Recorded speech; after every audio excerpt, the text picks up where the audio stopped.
Hey guys, Ellie here. Today, as you can see, I have not one, but two brand new little doggies with me. Oh, no build up, no suspense whatsoever. We're just going right into it, you know what I'm saying? To be honest, most of you have probably already seen these two. My dad and Megan have already made videos about them. So if you have, but I mean, some of you may not follow my dad and Megan. If that's the case, then you should go follow right now. My dad's channel is called I'm a Survivor Sanctuary on YouTube and Facebook. And then my beautiful fiance, thanks Nate. My beautiful fiance Megan's channel is called Made by Megan, only on YouTube. For now, that might change in the short future. But y'all go follow them. They post wonderful content and they're my family. I love them and support them very much, of course. But without further ado, let's get into what's going on with these two babies right here. Like I said, my dad and Megan have already made videos about them, so you may have already seen them before. This is my first video about them, however. So their names are Charlie and Echo, in case you were wondering. That's Charlie right there in the back, and this is Echo right here. They are brothers, and they look kind of the same. So if you're having trouble telling them apart, Charlie, you see how his front legs have a lot of white going up the legs, kind of like socks almost? So that's how you tell Charlie apart. And, oh, hi, Bubby, there you are. Ready to let these babies out? Yes, we're ready to let them out. One more second. And then Echo, he doesn't have the white stripe. He just has a tiny little white mark, but his legs are all black. So that's the easy way to tell them apart. But without further ado, let's take them on a little walk, and we'll talk about their whole story and how we got them. So right now, we're going to go ahead and have them here, seeing all the other animals so they can get used to them. Uh-oh. What's that? What's that, Charlie? What's that thing, huh? It's those weird things sticking out of its head. It's scary, huh? Oh, he's curious. He wants to see more. What's that, buddy? You know not to mess with those. We taught you yesterday. You don't mess with those. Huh? Starting to sprinkle. It's going to rain on our parade. No pun intended. All right, so we're taking the little doggies out for a walk right now. I've noticed that. Actually, it was you that noticed it. I'm not going to try to steal credit from... Sorry, I have to pull my pants up because I thought of this idea and I don't want to lose my pants. You attached him to you? Well, what happens when he takes off running and then he pulls you with just a little bit too much force? What you better be doing is videoing. You better be videoing and you better be ready to get a viral video off of that. That's all I'm saying. Dog pulls mother like a sled. Yes. Is what I'll call the video. You want to go meet them? Yeah, this is what I was talking about right here, guys. Actually, I haven't talked about it yet, so now will be a good time to mention it. On Monday or Tuesday, I forgot what day it was this past week, Megan and I woke up to some footage on our security cameras, and it showed overnight that two stray dogs had wandered all the way onto our front porch over there, and we're eating our cat and dog food off of it.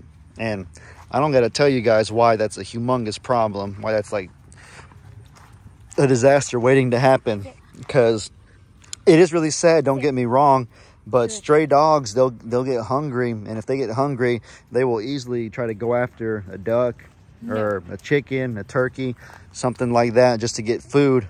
And it is heartbreaking. In Plum Grove, literally, like for every dog my dad and Jamie have rescued, there's 100 more put out on the streets every week or month. And it is awful, but we have a duty to protect the animals here at the sanctuary. If we're in charge of the sanctuary, then they have to come first. No ifs, ands, or buts. And so it wasn't these two stray dogs. Let me make that clear just in case anybody's confused. It was two other stray dogs. But in the whole process of that, Megan and I were brainstorming about different solutions we could come up with. Like, are we going to get some ostriches to try to scare the predators away? Are we going to, you know, get guard dogs? We thought of a lot of different ideas, and we thought the guard dog idea would be effective, but we didn't know how quickly we'd be able to get one because it doesn't just happen overnight. And lo and behold, that same day, if my dad doesn't show up with these two right here, he was giving a lady a tour of Plum Grove because she was wanting to get into the dog rescue business, and my dad was showing her how he does things. But while they were touring, they ended up finding these two, and my dad was like, you know what, these might be good for Ellie and Meg. So we brought them to our house and asked Meg if we wanted them, because I was asleep, and she knew that I would 99.9% be down with that, because we would never turn down a chance to have 2 rescues. But if for some reason I ended up not wanting to, then, as they say, it would have been better to ask for forgiveness than permission, as they say.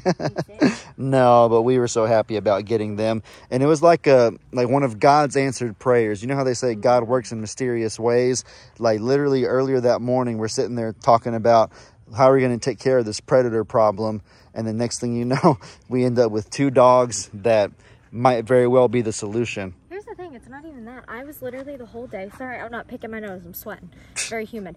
I was literally on the internet looking at I don't know if you know it, but a Great Pyrenees is a really good guardian dog, and I'm looking for any of them, and they are not, there's none that are below $1,000, in case you were wondering. So that one kind of hurt, and I was like, well, let's get a Belgian Malinois. It's like similar to a German Shepherd. They're supposed to be, what did I say? A Belgian? Belgian. I'm sitting now, I'm in my head, I'm like, what was I saying? I was looking at all kinds of guard dogs that I think would fit our personality as well, and honestly, these guys, they kind of look like some of the dogs I was looking at too. Wow. Charlie looks a lot like a Belgian Malinois. I think I'm saying that right. Malinois? I don't know. Something. I know how to spell it. I don't know Yeah. I don't know how to say it either, though. But they look very similar. But no, great blessings in disguise, because when we were at the vet, she actually asked what our intention was with them, and so I told her what I just told you guys, that we've been looking for guard dogs, and it was crazy that these 2 fell into our laps right around the same time we needed a guard dog. And she basically said, you might have hit the jackpot, because they have a little bit of pit bull and German Shepherd in their lineage. No, sorry, pit bull and I forgot. You told me pit bull and German Shepherd. That might be what it was. And he looks like it. He looks more pit. He looks more German, in my opinion. I'm horrible with the breeds, but long story short, the vet said that their breeds might actually be perfect for what you're looking for. So essentially, we hit the jackpot, and God answered our prayer more quickly than we could have expected. So that was awesome. But did you tell them how old they are? No, not yet. The vet also estimated they're about 5 months old, because she can tell from how developed their teeth are that they're at about 5 months or so. So still puppies. This training is absolutely necessary right now. Like, it is. If we want them to be as good as possible, then we have to put in just as much work as we want. Yeah. And I was really proud of Megan, because these kind of dogs, well, first of all, any dog that lives at the sanctuary has to fit a very specific mold, because there's so many other animals that live here, so they have to be in dang near perfect conduct and behavior. And these dogs sure as heck were not that when they first came here. You can't blame them, though. I mean, they're strays. They don't know any better. And so it would have been really easy. Oh, he's pulling her. It would have been really easy to say, you know what, like, these dogs may not be the right ones for us. We probably need to take them to Longhorn Lester's, or take them to a shelter, just rehome them somewhere else. But we fell in love with these dogs, and especially Megan was gung-ho in not taking no for an answer. No ifs, ands, or buts. We're going to train these dogs. We're going to do whatever it takes to get them accustomed to living here, and they will be the guard dogs for all the animals, and they'll keep us all safe, and they'll coexist perfectly. I was skeptical at first. I was thinking to myself, like, oh boy, I don't know how we're gonna pull this off. I'm willing to give it a shot, but who knows what'll happen. But I was like so surprised. Meg pulled some tricks out of her sleeve and just found a way to get them to start learning and start cooperating with the chickens and with the other animals so quickly. I was so very impressed. And so proud of her, as always. Thank you. Of course, Lovey. But, you know, guys, that about summarizes everything there is to say about the dogs for right now. Like, taking them on a walk, just getting them used to the sights and sounds of the farm. And this is going to be a work in progress, so expect more videos about them. Oh, goodness. Well, and that right there may be the perfect conclusion to this video. Are you tired? Are you slumping over? Charlie, we still got chores to do. We got chores, Charlie. The day is not over. Not yet, buddy.